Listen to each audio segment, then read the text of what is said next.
This is the story of Kenneth Randall, M.D. Kenneth Randall is more than a mere character of fiction. He is the personification of the spirit, the ideals, the disappointments, the sacrifices, the struggles, and the hopes of literally hundreds of physicians who throughout the years saw and what's more did something about the needs for advancement in industrial medicine.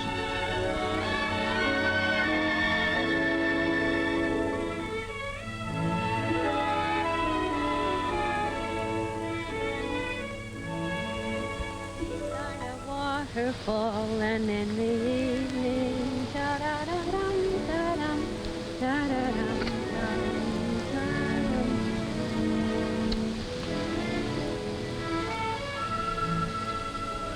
You know, Dr. Kenneth Randall, you're a very wonderful man. That's right. Yeah. And come to think of it, you're a very, well, to say the least, a very brave young woman, Mrs. Randall. Brave? Why do you say that? Why? Because you married me. Oh, but don't misunderstand. Actually, you have a wonderful catch in me. A brilliant young surgeon, fresh from an exciting career as an underpaid intern. But ready now to conquer the medical world and lay it at your feet. Ah, yes, I can see it all now. A huge banquet. All the prominent medical men in the country gathered to pay honor and tribute to Dr. Kenneth W. Randall, world-renowned, famous for his great contributions to well, something or other. Of course, you'll be there, too, as my proud little wife. Well, thank you very much for the invitation. Ah, I can hear me now, as I stand to accept the tremendous ovation and make my acceptance speech. All that I am, or ever hope to be, I owe to my little wife. Bravo! Bravo!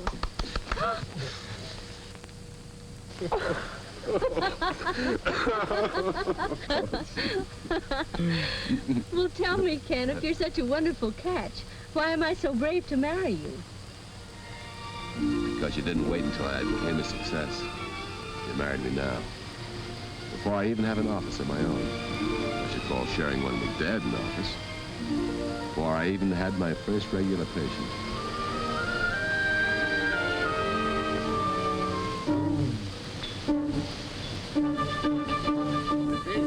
hurry. I'll take the basket All here. right, take care.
Hello? Hello? Hello? Hello? Is it a patient? Hello? There's nobody there. No wonder there's no one there. That's the doorbell ringing. Here's your robe. Oh, thank you, dear.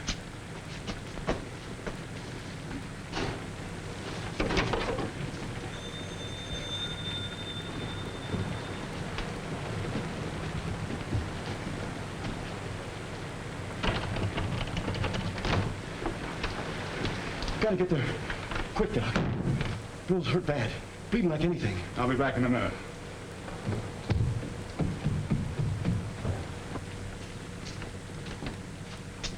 Darling, it was a patient. One of the workmen was hurt over at the mill. Oh, I'll get your clothes.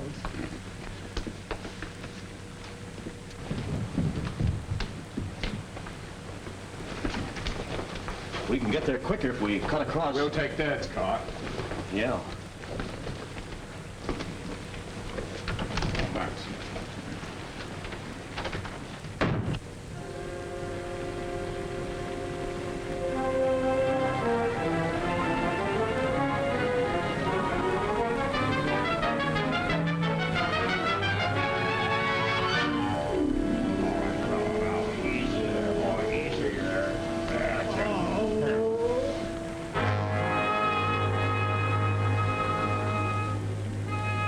What are you doing there?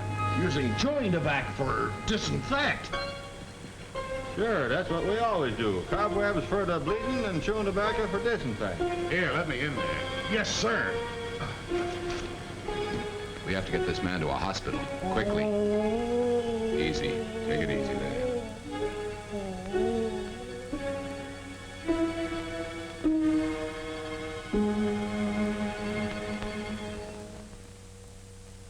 Good morning, Dr. Randall. Good morning. Doctor. Good morning, Doctor. Good morning.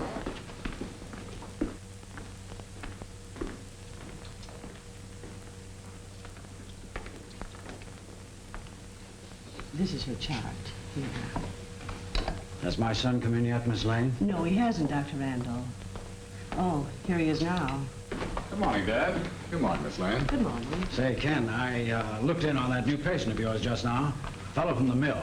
I hope you don't mind. Gosh, no, Dad. What'd you think about him? Looks like he'll be all right. Husky fellow. You did a fine job. Splendid piece of surgery. Well, like father, like son, I hope, Dad. That'll take years of hard work.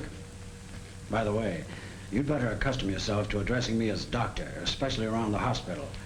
I'll do the same. Very well, Dad. Doctor. Excuse me, Dr. Monroe left this for you to look at before you leave. Thank you.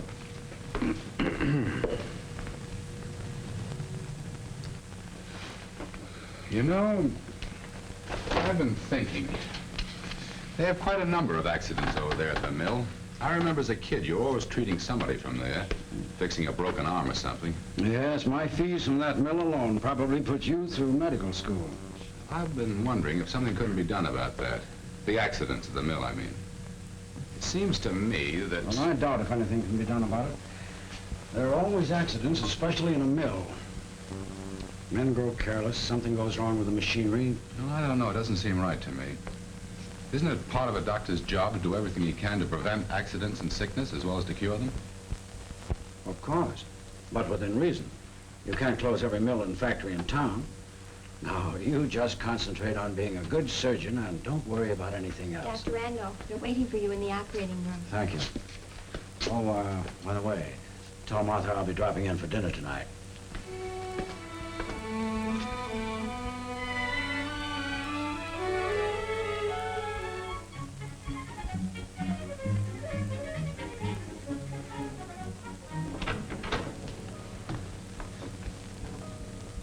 The doctor will see you in just a moment. Mason, what's the matter with you fellows over there at the plant?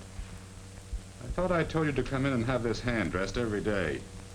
Johnson's as bad as you are. His wound should be dressed every day, too. Yet he hasn't been in for a week. You fellows at the plant are all alike. Gosh, Doc, it ain't so easy. We work all day, and at night, well, it seems when we get home, get cleaned up and have our supper, well, I don't know. It seems there just ain't no time for running to the doctor.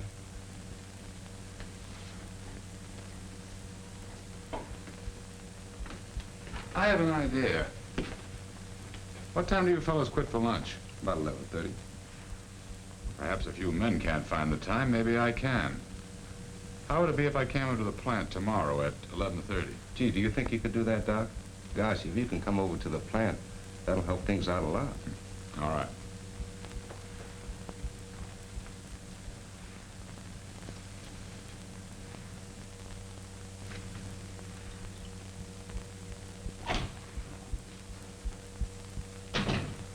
Say, Doc, I wish you'd kind of take a look at my back. It seems to be hurting all the time. Sure, I'll take a look at it. So, slip your shirt off, will you? Hey, Jim, that'll fix you up. Okay, Doc, thanks a lot.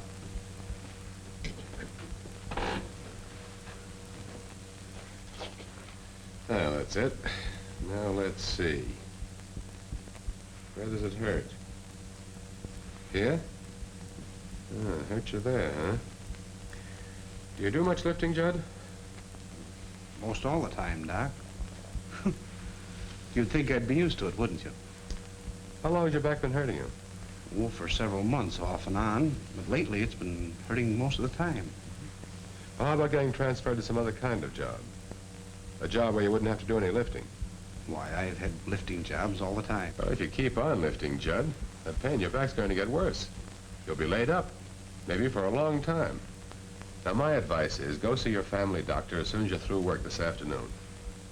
Get him to give your back a thorough examination and see what he advises you to do. Well, all right if you say so, but I thought maybe you could give me something to rub in and take the pain away. That wouldn't do any good, Judd. Now, don't put off seeing your doctor. Go see him as soon as you're through work today. Will you? Well, all right if you say so. Got a little cut in my arm, Doc. Did it this morning. As long as you're going to be around here, I thought maybe you'd take a look at it. Mm-hmm. It ain't much. Yep. This morning, huh? Let's see here. Did you dress this yourself? Yeah. I see. Sit down here, Bill.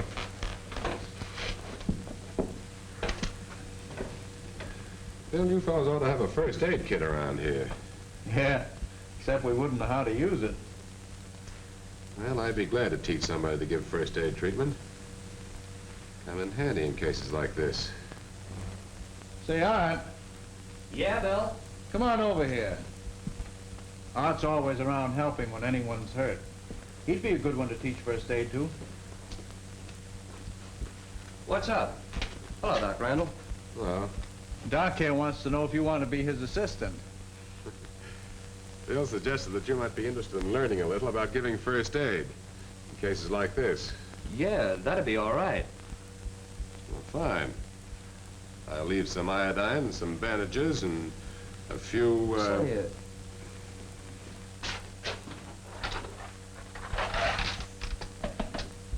How about putting the stuff in here? I don't use this box anymore. Yes, they'll make quite a medical department. Yes, quite a medical department. One morning, about 3 weeks later, Dr. Randall Sr. was reading a newspaper. What he saw didn't exactly please him. Say, Ken. Oh, hello, Martha. Kenneth, listen to this. Worker threatened suit for alleged back injuries. Decision to sue based on diagnosis of Dr. Kenneth Randall. Well, I hope you realize a thing like that can cost us every good patient we have. I've spent years trying to build up a dignified and successful practice, and then you come along and get yourself mixed up in a thing like this. Son, I wish you hadn't done it. But, Dad, what would you have me do? I suggested he see his own doctor and take his advice. Anything wrong with that? What I mean is, you should have stayed away from the factory in the first place. And, Kenneth, I'm going to seriously suggest that from now on, you do your practicing in this office, or the hospital surgery. That's your #1 responsibility. And stay away from factories. That's not the life for you. Martha, I'll drop in for dinner tonight. Oh, fine. Martha, I've always felt that for a man to be a success in his own eyes, he's got to be more than just a competent member of his profession. I don't quite see what you're getting at. Oh, I mean, to be really successful, or maybe I should say worthy, a carpenter, a tool maker, engineer, preacher, or a doctor should contribute something to the advancement of human progress through his profession. Maybe it's just finding new ways to make something better or cheaper.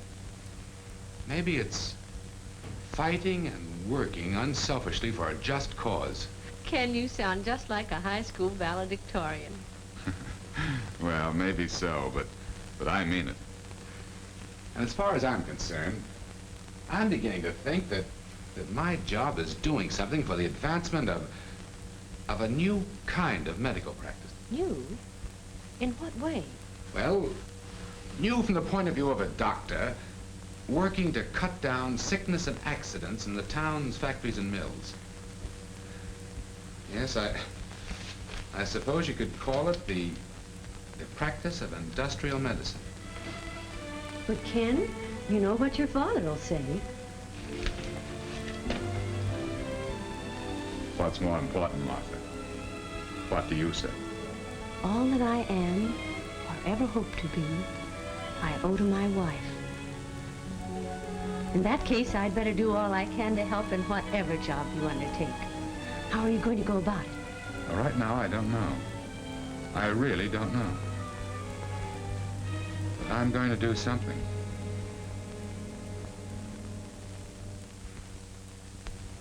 Doctor, Mr. Gregg and I have been talking over the idea of your coming into the plant for a regular period each day.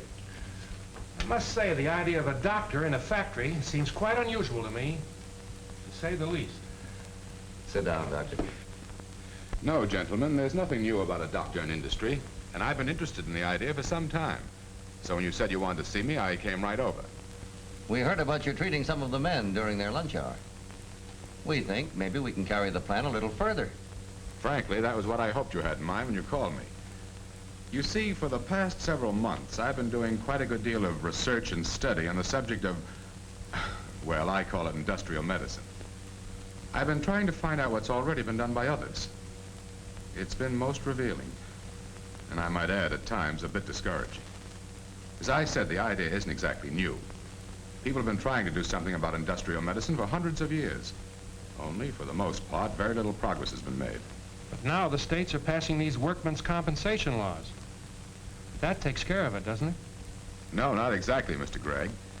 Industrial medicine stresses the preventive side of sickness and accidents in the factories, the mines, and the mills. Dr. Randall, as far as we're concerned here in this plant, just what would you propose, specifically? I've worked out a rather complete program. I think this would be a good start. First, the program would include a complete physical examination for every employee, a permanent and well-equipped first aid station in the plant. Third, there should Just also a minute. You know, we're running a factory here, not a hospital. I'm afraid your ideas are a little too ambitious for us, Doctor.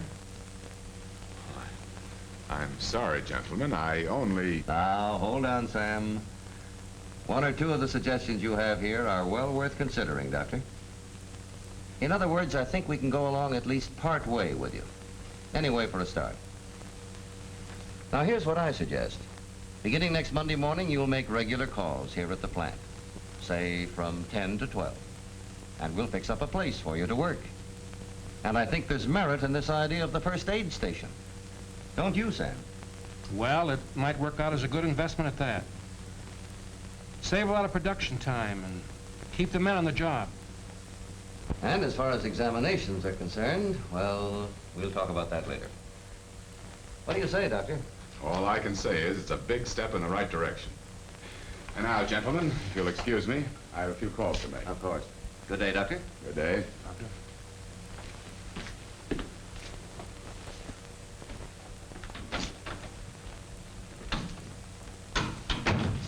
You know, I just got an idea. There might be some advantages in this idea of physical examinations at that. At least for new employees. I'm glad you think so. Sure. A physical examination would weed out a man like Harris in the beginning. If they're unfit and can't do the work, why, let them get a job someplace else. Save us a lot of grief. Well, I don't think that's quite what the doctor or I had in mind. Anyway, I think we'll adopt the pre-employment examination plan and give it a try. Better call the doctor and tell him we've decided on examinations, too.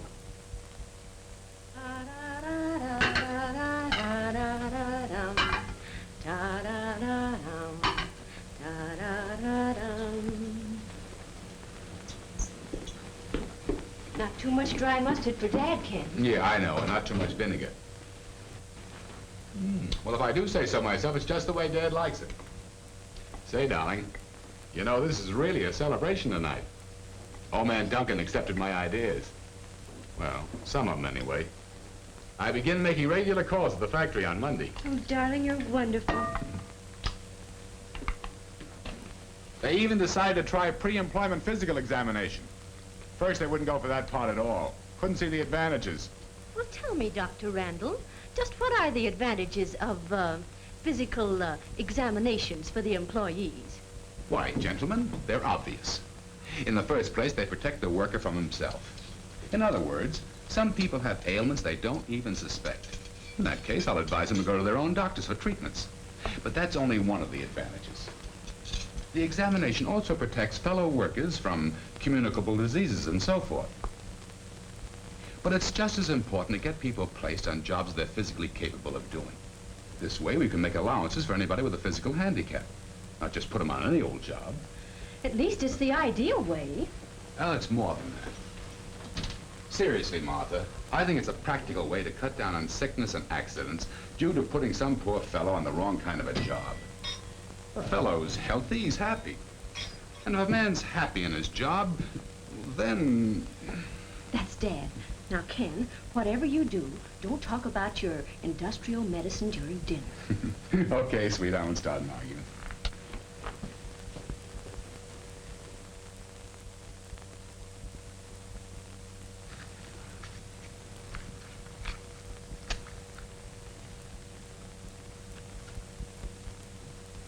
Kenneth? Yes, Dad? I had a phone call this afternoon. It was meant for you. Well, that's not unusual, Dad. We often get our calls mixed. This was Sam Gregg at the factory. Oh, well, he probably wanted Won't to know you have about... some more coffee, Huh? Ken?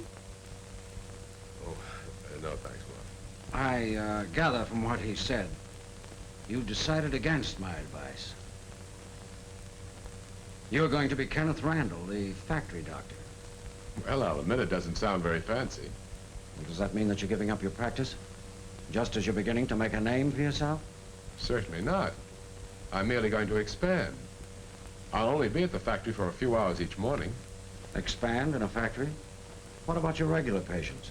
You can hardly expect them to come to a doctor who's out wrapping sore fingers in a factory. Dad, you don't seem to see what it is I'm trying to do. It's what you call industrial medicine. Yes, I know. All very fine and noble. But that's not the job for you.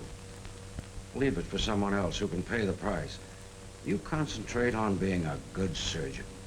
What do you mean, pay the price? Do you think patients like Mrs. Carter Wellman will want a factory doctor for their physician? Somehow, Dad, I don't care what Mrs. Carter Wellman or anyone like her thinks. Well, I do. I've spent years making my name an important one in the medical profession. Not only in this town, but throughout the state. I've looked forward to the day when I could hand my practice over to you.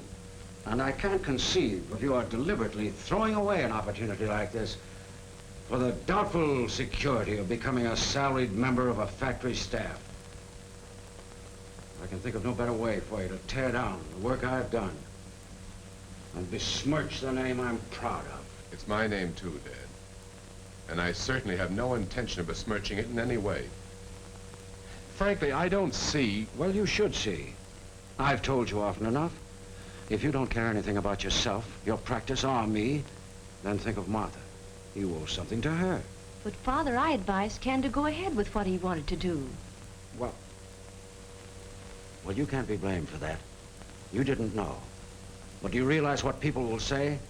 They'll call him an unethical incompetent who couldn't get by in private practice. That's what they'll say. There's nothing unethical about the work of a good factory doctor. You know that, Dad. I do not. In my personal opinion, the whole idea is unethical. Why? Because you think it's new, untried? Not only that, you'd be working with some other doctor's patients. You couldn't steal them all away. That's not fair, Dad. I'd never interfere with another doctor's private practice, and you know it. Well, yes. But I'd be the only one who does know it. And here's something else. You or no other man can serve two masters. What do you mean by that remark? You can't be loyal to your patients and at the same time be loyal to the man who's paying you a salary. And believe me, there'll be many times when you'll have to make decisions based on that very thing. I'll bet you never even thought about that. No, I haven't thought about that. I haven't had to. Well, you will. Mark my words. Well, when I do, my first allegiance will be to my patients, to humanity, to the community. What about Duncan and his stockholders? Don't forget, they'll be paying you. You'll be working for them. I don't consider it that way. Well, then on top of everything else, you're not even being honest with yourself. Oh, yes, I am. By basing my decisions on what's best for my patients, the community, and then the plant, in the long run, I'll do a better job of serving Mr. Duncan and the stockholders. Don't you see, Dad? I sincerely believe in the idea of industrial medicine. Not only in this town, but in thousands of plants all over the country. Well, that's not up to you to worry about. That's up to the men who run the factory. No, you're wrong, Dad. Industry wants help. They don't want just surgical repairmen, they want... Don't say anything more. I can see that you're determined, in spite of my disapproval and disappointment. And nothing I can say will dissuade you. I'm afraid not.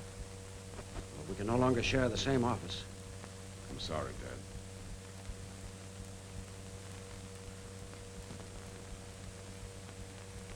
Good night, Martha. Oh, Dad, you don't mean... Yes, dear. I'm afraid I do.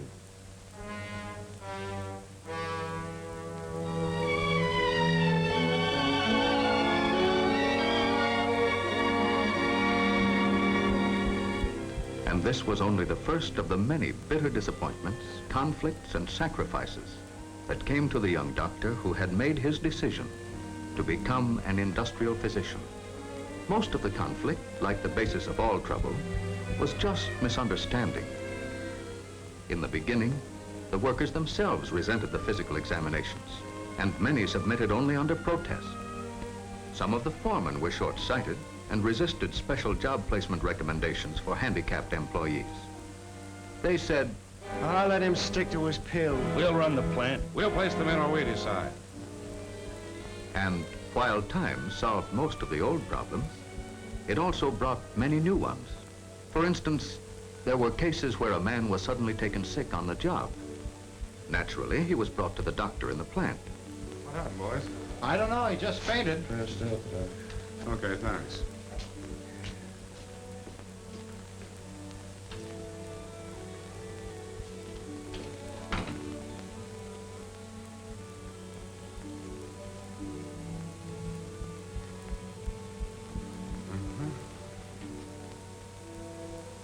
This is when the health record made out at the time of employment examination proved its value as an aid in diagnosis. But here, the illness had no relation to the job. Treatment in this case was outside the responsibility of the plant doctor. This was a case for the employee's private physician, providing the man had one. Yes, this was a problem. Often, too, the man would say, "You know all about my case, Doc. You're here all the time. You might as well continue the treatment." I'm afraid not. And if the doctor did take the case, he was accused of using his factory job to acquire patients for his own private practice. Right, Doctor.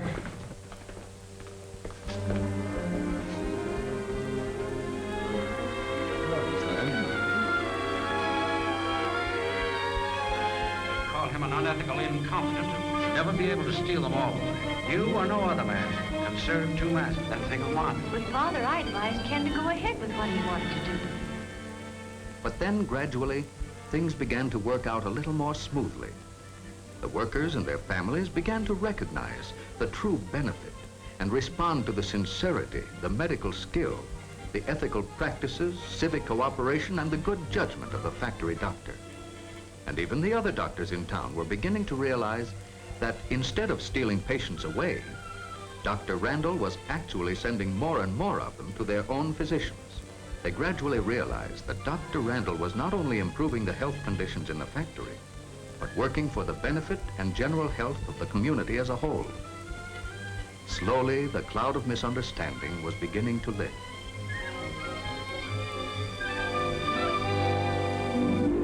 But then came 1914.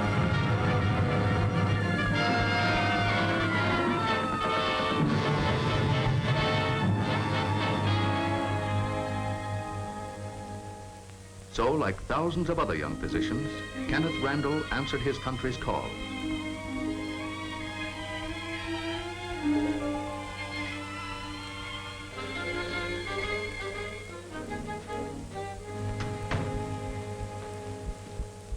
Why, you sure look fine, Doc. And we're mighty glad to have you back. It goes without saying that I'm glad to be back. Well, it took the war to make us realize that industrial medicine represents another one of the many major problems that we manufacturers still have to solve. Our medical center was busier than ever before while you were away. Miss McDonald did an excellent job, too. She's a mighty fine nurse. Yes, she is. I'd like to keep her on, maybe full time. Because if it's all right with you, Mr. Duncan, from now on, during most of the time I do spend here in the plant, I want to concentrate on the industrial hygiene phase. There's a big job to be done in that field. Well, there's plenty of time to think about all that later. We'll be glad to pick up just where you left off. You know, just give us a few hours a day like you used to. Good. Right now, let's go out to the shop. Fine. The boys will be glad to see you. I'm anxious to see them. The World War had been over for 14 years. But as the time slipped by, the only contact between Kenneth Randall and his father had been through Martha's regular visits with the still embittered elder doctor.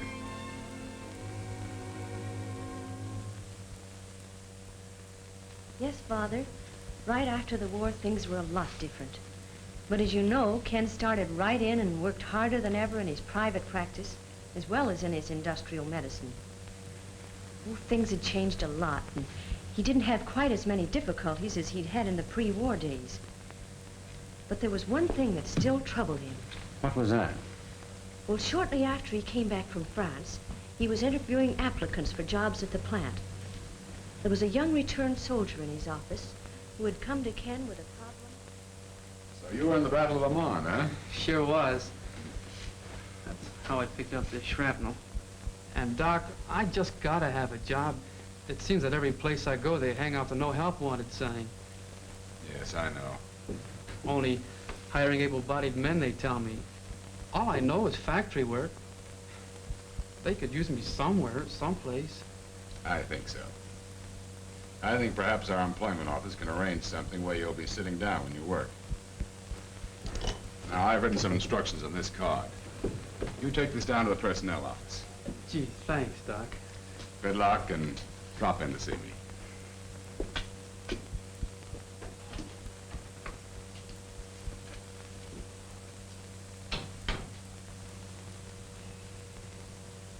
I'm sorry, soldier. Really, I am. You were sitting down along with the others when I was handing out the applications. I didn't notice your cane, or I could have told you then. Could have saved you the bother. But the doctor said that... Unfortunately, the doctor doesn't make the rules, nor do I, for that matter. I'm sorry. Keep your chin up, boy. You'll find something besides factory work. Well, from then on, Ken seemed to feel that rehabilitation of the returned soldier was his personal problem. He did everything possible to help solve it. But at that time, there wasn't very much he could do. Yes, I know about that. So then, as the years went by, he spent more and more time working on the problems of his industrial medicine. And less time on the problems of developing a successful private practice. That was a shame. No, he was doing something he felt was needed. He used to stay up till all hours of the night studying books on the causes and prevention of occupational diseases, and even books on factory engineering. He spent a lot of time visiting different plants in all parts of the state, studying the health conditions of the workers, taking samples of dust, of oil, bringing them back to his little office laboratory, making chemical analyses, experimenting. Later on, he made speeches and read papers on the history of occupational diseases to gatherings of industrialists and physicians. And Father, Ken has made a success of his life and the work he wanted to do. Why, today he's considered almost an authority on industrial medicine. But he would have made such a fine surgeon. That's the success I always wanted for Ken. He is a fine surgeon. What I mean is, well, with his hands and brain, he could have been... Oh, what's the use of talking?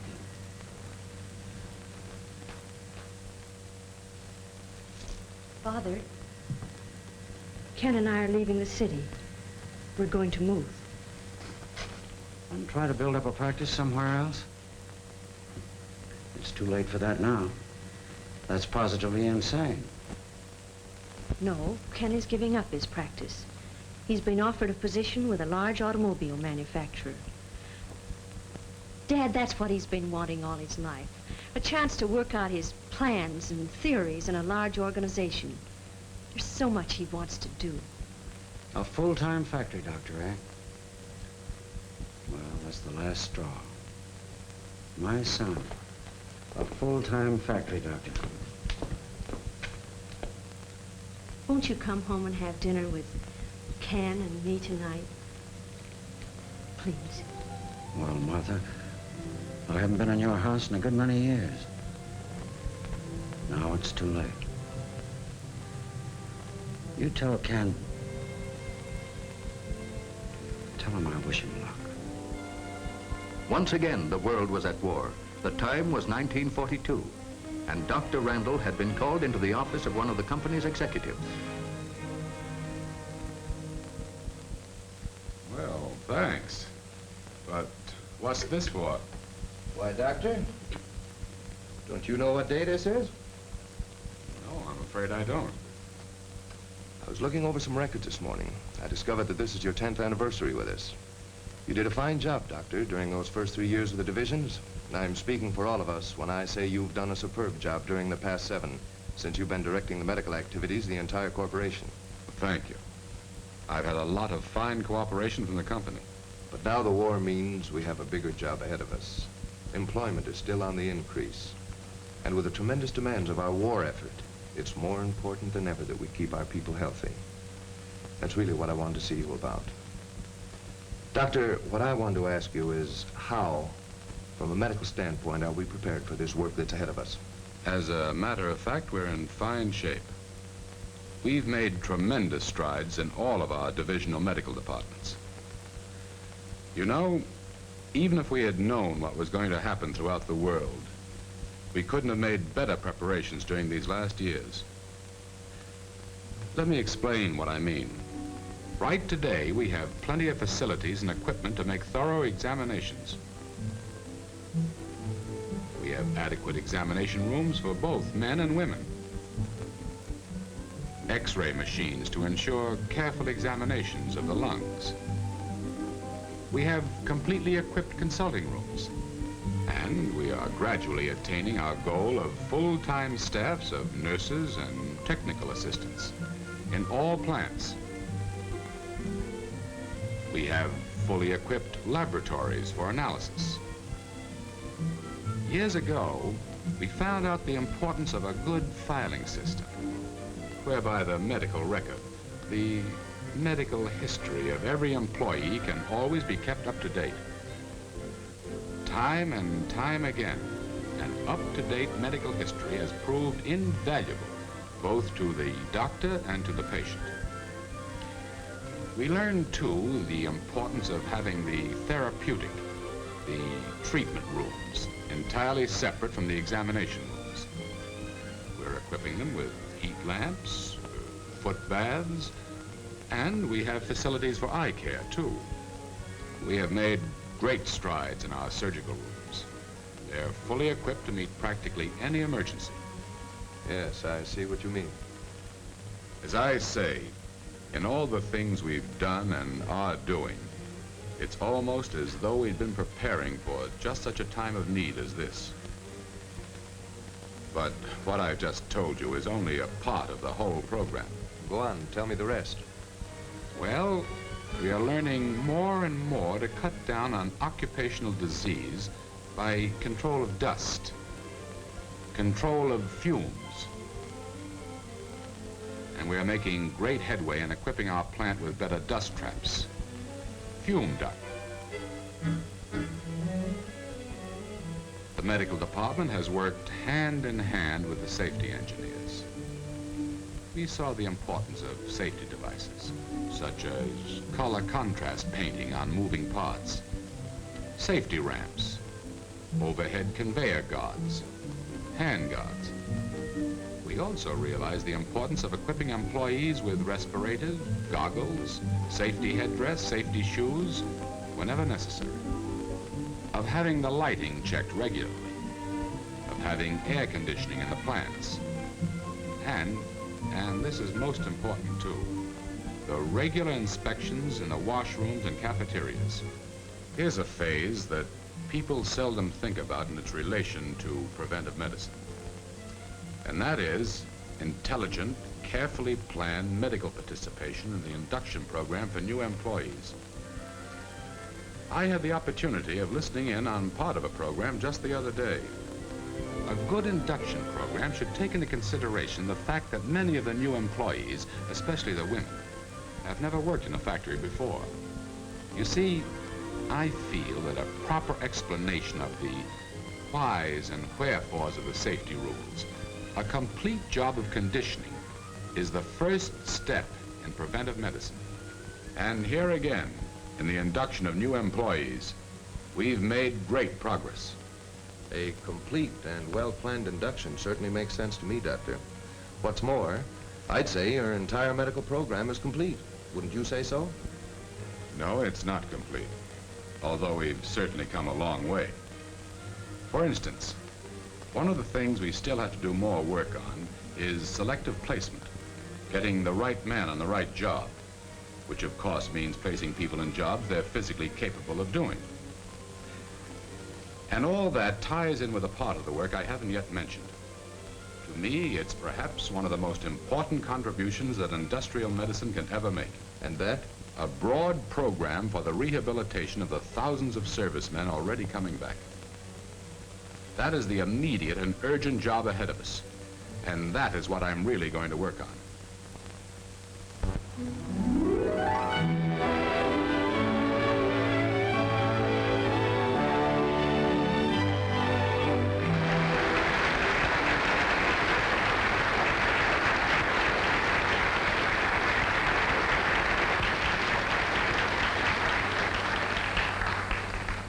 Once again, we of the American Association of Industrial Physicians and Surgeons are assembled to present our annual award to the man who, during the past year, has made the most outstanding contribution in the field of industrial medicine. This year, that contribution has been a very practical program for the rehabilitation of the returning servicemen. Now, these men need jobs, yes. But it takes more than just a job to carry these injured and war-exhausted men through the critical transition from military to civilian life. It takes a well-planned, carefully executed program of rehabilitation within industry. As you all know, before making our annual award, the committee makes a rather complete and exhaustive study of the work of the recipient we select. We report these findings as a reason for our selection. Tonight, we want to support our choice for the award by a first-hand report. Ladies and gentlemen, I present a fighting Marine with a row of battle ribbons long enough to, well, long enough to make you proud. Ex-Sergeant Harry Brown.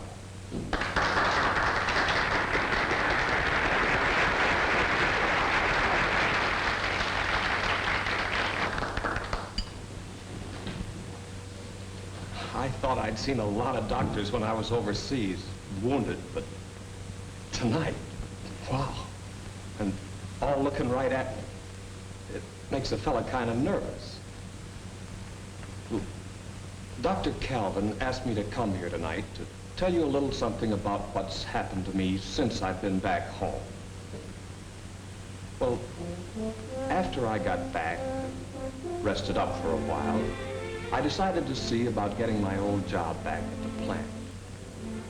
Mary wasn't too hopeful on account of my game leg, but she was cheerful and didn't try to discourage me. Well, as a matter of fact, I wasn't any too cheerful myself. I was all confused down inside. I didn't know how they'd treat me. I didn't know what to expect. I was nervous, but I wanted that job. I needed it bad. Well, I guess the men at the plant kind of knew how I felt about it. Because during my interview with the personnel director, he made me feel that I was really welcome. Oh, he didn't exactly make me feel like a hero, but, well, maybe it was respect for the uniform I was still wearing. Anyway, he was friendly. He made me feel like an individual, and not just some guy after a job. Next, I talked to the company's employment manager. And I guess he's a pretty smart man, too. Because instead of asking me a lot of questions, we just kind of visited. Before I knew it, I was talking about myself like nobody's business. I guess he found out a lot more about me that way than if I'd had to fill out a lot of long forms. Then I met the doctor and got my physical. And believe me, this physical was complete. I ought to know. By now, I'm an authority on it. The doctor checked me over from head to toe. He x-rayed my chest, checked my blood, and, well, I guess you doctors know all about that. The doctor made a complete record of my physical shape. And in addition to that, I found out later he made a lot of notes about my temperament, language, and general attitude. He didn't miss a trick. Well, finally, he gave me an okay for a job. But it was restricted to a job that I could do sitting down and away from a lot of noise. You see, he'd discovered that I was still jumpy where a lot of loud noises are concerned. Oh, then I showed my medical okay to my coordinator. And he told me how the company puts vets like me into jobs we're best suited for. I took some special aptitude tests that were later checked by an advisory council. Then I went back to my coordinator, and he gave me my job. Next, I went to the safety department, and the safety director gave me a lot of instructions about my particular job. And after that, well, after that came my introduction to one of the swellest guys I ever met, my new foreman. Oh, I got along fine.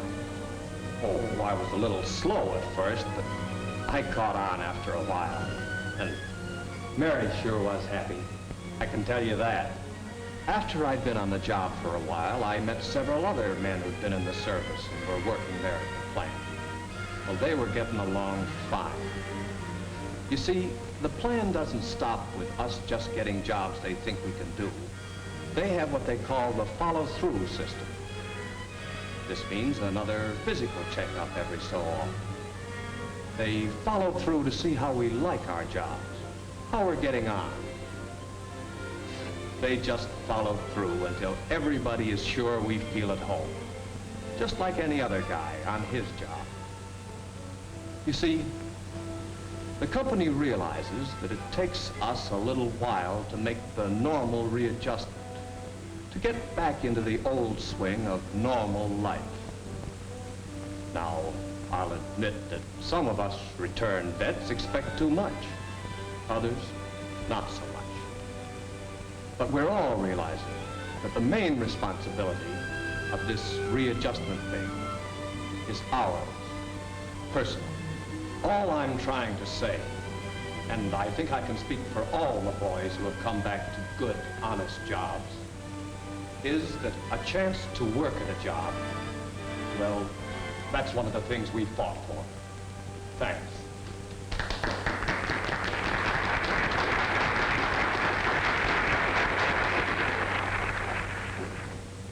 Ladies and gentlemen, I don't think I need say any more as to the value of the work that's been done in the Industrial Rehabilitation Program.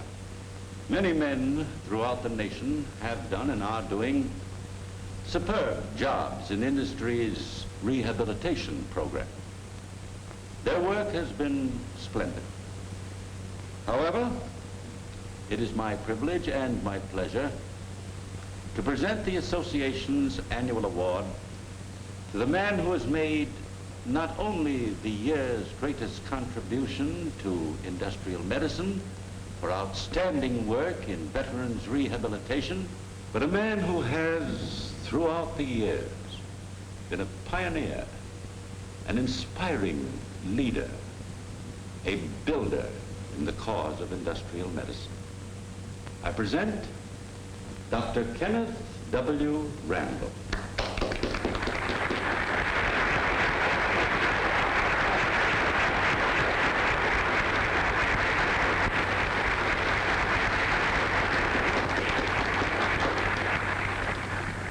Mr. President, ladies and gentlemen, in accepting this award, for which I am grateful, and by which I am highly honored, I do so with the full knowledge that I am merely sharing this honor with you and the many, many other industrial physicians throughout the country who are doing so much in the important work of veteran rehabilitation. And as for me being a pioneer in industrial medicine, well, maybe we all were, and still are for that matter. We've come a long way, a long, long way. The history of modern industrial medicine has been a full one. And when I think back over the years... Well, thanks. But what's this for? And Doc, I just gotta have a job. It seems that every place I go, they hang off a no help wanted sign. Yes, I know. I can see that you're determined, in spite of my disapproval and disappointment. And nothing I can say will dissuade you. I begin making regular calls to the factory on Monday. Darling, you're wonderful. Yes, I make quite a medical department. Yes, quite a medical department. Using chewing tobacco or disinfect. Sure, that's what we always do. Ah, yes, I can see it all now. A huge banquet. All the prominent medical men in the country gathered to pay honor and tribute to Dr. Kenneth W. Randall, world-renowned, famous for his great contributions to, well,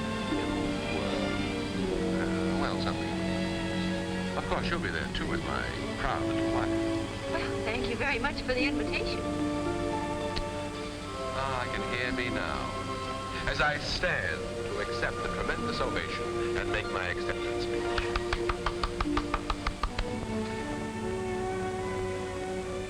But this isn't the speech I had prepared against such an occasion as this. The speech I had prepared begins as I recall.